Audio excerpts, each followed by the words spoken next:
a world painted in Burton's palette, gothic, eccentric, and surreal. My films are often described as gothic, eccentric, and surreal. I suppose there's some truth to that. I've always been drawn to the darker, stranger side of things. The things that make you uncomfortable, the things that make you laugh and squirm at the same time. That's where the magic happens, in that space between light and shadow. Gothic architecture, with its sharp angles and looming structures, has always fascinated me. It evokes a sense of mystery and dread, of secrets hidden in the shadows. But there's also a beauty to it, a strange kind of elegance. I try to bring that same sensibility to my work, to create worlds that are both beautiful and unsettling. Eccentricity to me is about embracing the unusual. It's about finding beauty in the unconventional, in the things that make us different. My characters are often outsiders, misfits who don't quite fit in with the norm, but it's their quirks and differences that make them so endearing. And then there's surrealism. I love to play with reality, to bend and distort it until it becomes something strange and wonderful. Dreams, nightmares, the subconscious mind, these are all fertile ground for inspiration. I want my films to feel like you've stepped into another dimension, a world where anything is possible. In Beetlejuice, these elements combine to create a world that is both familiar and otherworldly. The quaint New England town is invaded by the grotesque and the absurd. The line between life and death becomes blurred, and the afterlife is a chaotic carnival of the strange and the unexpected. The afterlife in vivid color, contrasting hues and their meaning. Color is a powerful tool in filmmaking. It can be used to create mood, to evoke emotions, and to guide the viewer's eye. In Beetlejuice, I used color in a very deliberate way to create a sense of contrast between the world of the living and the world of the dead. The world of the living is depicted in muted, earthy tones. The Maitland's house, for example, is decorated in shades of beige, brown, and green. These colors represent the normalcy and routine of everyday life. They are comforting and familiar, but also a bit dull.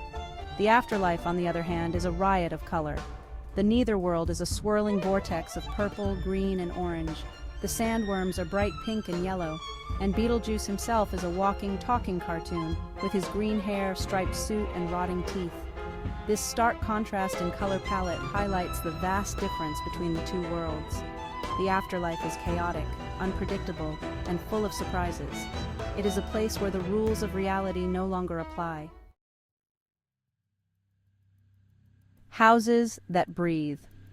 Architecture as a reflection of emotion. The architecture in Beetlejuice is more than just a backdrop. It's an extension of the characters and their emotions.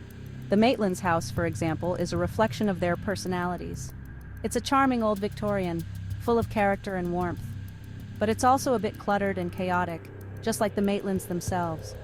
When the Dietzes move in, they completely transform the house. Gone are the warm colors and cozy clutter. In their place are stark white walls, sharp angles, and minimalist furniture. The house becomes cold, sterile, and impersonal, reflecting the Dietzes' own lack of warmth and personality. But the house isn't just a reflection of the characters who live in it. It also has a life of its own. When the Maitlands try to scare the Dietzes, the house comes alive, transforming into a grotesque caricature of itself. The staircase turns into a giant tongue, the fireplace becomes a gaping maw, and the entire house seems to breathe and pulsate. This transformation is a physical manifestation of the Maitlands' frustration and anger. They are trapped in this house, unable to move on, and their emotions are literally transforming their surroundings. Echoes of Expressionism, German influence on Beetlejuice's design. My love for German Expressionism is no secret. Films like The Cabinet of Dr. Caligari and Nosferatu had a profound impact on me as a young filmmaker. The exaggerated sets, distorted perspectives, and use of shadow and light all appealed to my sensibilities. In Beetlejuice, you can see the influence of German Expressionism in the design of the netherworld. The buildings are tall and crooked, with sharp angles and strange otherworldly proportions. The landscapes are barren and desolate, with twisted trees and swirling vortexes.